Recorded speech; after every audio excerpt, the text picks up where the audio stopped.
Hello everyone, it's Accomplice here and welcome to my in-depth Frost Dragon guide.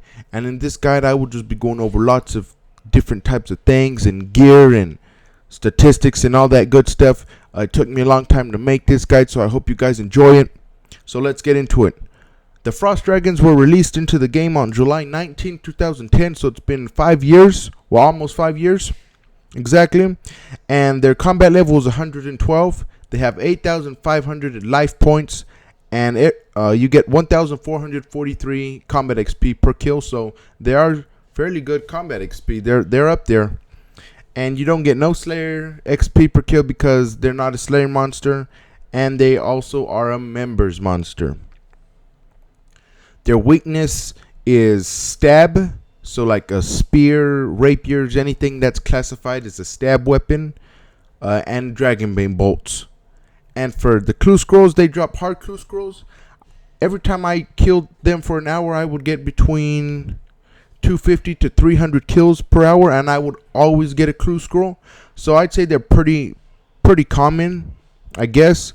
And their top 3 items that they drop is, of course, the Frost Dragon Bones, a Water Talismans, and a Rune Longsword.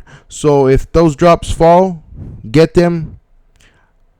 And for charms, you can see that for gold you have a 19% chance, 46% chance for a green, 19% chance for a crimson, and a 6% chance for a blue. So they're not great charms. They're just a bonus for all the money you're making. For requirements, you need 85 dungeoneering to get into the Asgardian Ice dungeon. And I won't show you how to get there because I'm pretty sure whoever gets 85 dungeoneering already knows where it is and stuff. There's also no high alch allowed in the dungeon, so you can't alch the Rune Longswords and the admit drops that they drop. And there are 12 Frost Dragons in the dungeon.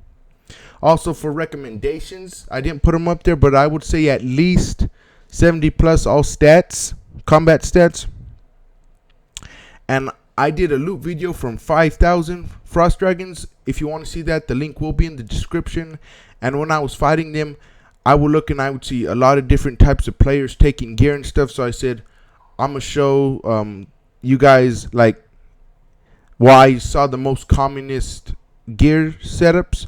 So I took them and I gave it a try. And I saw how much kills I get per hour with them, just to give you guys kind of an estimation of what type of gear you're using and stuff. But keep in mind, I do have 99 combat stats, so it could be a little different.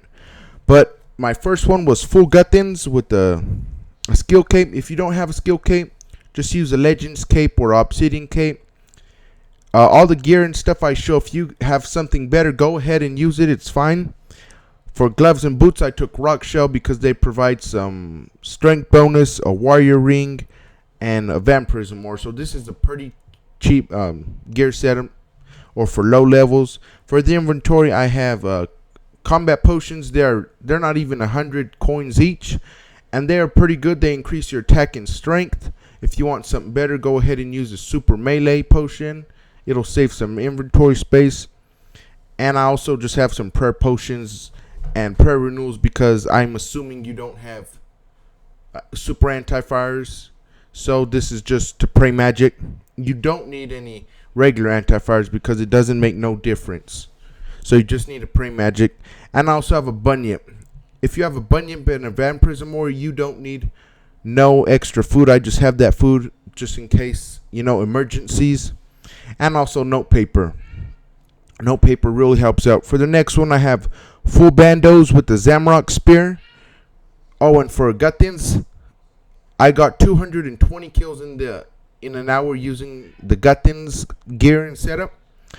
For the bandos and Zamrock spear, I got 251 kills. So the bandos armor and the spear really help out a bunch.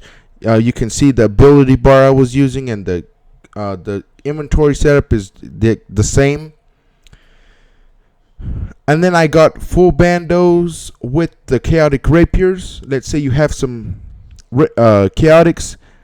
I was getting 240 kills, so it is a little bit less than the Zamrock spear. It kind of surprised me because I thought the destroy ability would increase it, but the Zamrock spear came out superior. The inventory setup is a little bit different. Since it's higher level, I assume you have some higher summoning. If you can't, just use the Bunyip and Vampirismor method again. But if you have the Unicorn Horn, go ahead and use it. The Unicorn Pouch, it really helps out.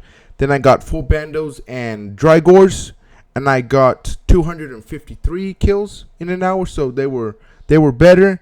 And I just have some super anti-fire potions, because if you have 90 plus stats and that kind of money to buy the gear, then I'm assuming you have at least 85 Herblore. If you don't, just pray magic again. And as you can see, you don't need no combat potions or anything, because you're fine already. And then I took range, because I did see some rangers there. Not quite as many rangers, but there were still some. Full Armadillo and Chaotic Crossbows. I got 245 kills. And with this, I tried it and you splash a bunch.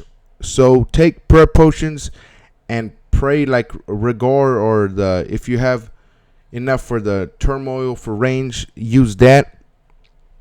Otherwise, you'll just splash quite a bit. Also, if you have some super ranging potions and stuff, go ahead and use those too.